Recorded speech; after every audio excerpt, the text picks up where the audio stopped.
Gay Pride began 50 years ago in San Francisco, but amid the coronavirus pandemic, the celebration this year moving online. Hundreds of marches and events have been canceled or postponed around the world. Nonetheless, the words exist, persist, and resist still relevant to all in the LGBTI plus community and all who support them. It is a day to celebrate diversity and equality. For more, let's cross to Copenhagen and speak to Steve Taylor, Communications Director for European Pride Organizers Association. Thanks for speaking to France 24, Mr. Taylor. I'd like to begin by asking you, what will you be doing this Saturday? Good morning.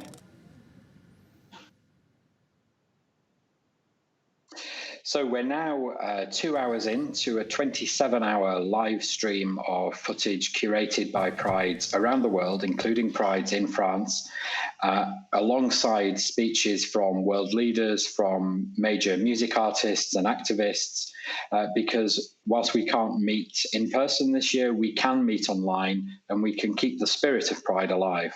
And the spirit of pride also adjusting to what might be a global theme we're seeing this year, calls for racial justice and pride going out of its way to amplify Black voices.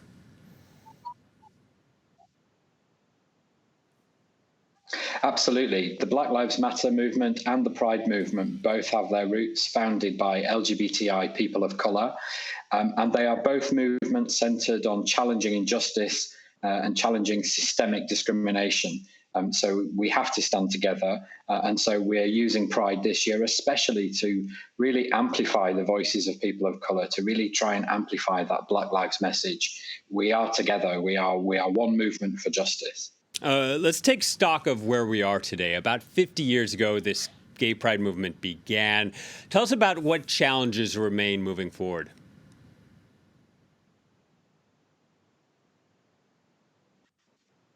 The challenges are very localized depending on which country we're in. You know, in France, in the UK, in Spain, Pride is a fairly free affair that is rarely challenged.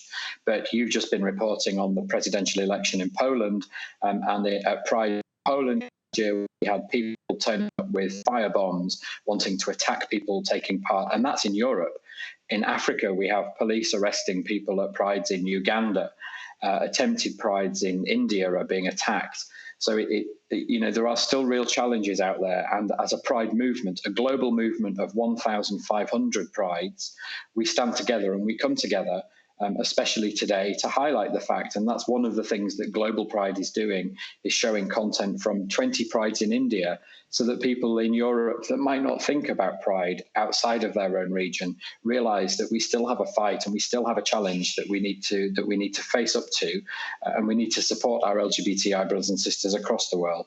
Indeed, many countries in Asia are included in the Pride celebrations this year, as well as 40 contributions from Africa. Are you finding that the support on the ground is perhaps better than what might be shown publicly from the governments in these places?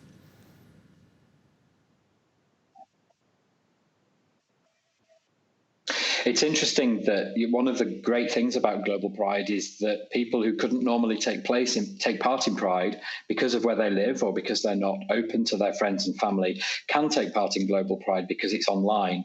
And we've been blown away by the level of political support that we've had from, the Prime Minister of Luxembourg and Norway, and the Prime Minister of Canada, and the former Vice President in the United States. And those people we wouldn't normally expect to see at a Pride event, but because we're online, we can bring those messages together and we can enable people at the very highest level to show their support. And finally, one last question very quickly. There's even a contribution this year from Antarctica, of all places. Tell us about that.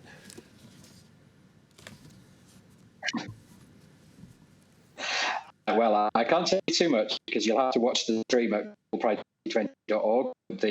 There is a contribution from Antarctica, which we think is obviously the southernmost rainbow flag ever planted in the world. But tune in later and see for yourself.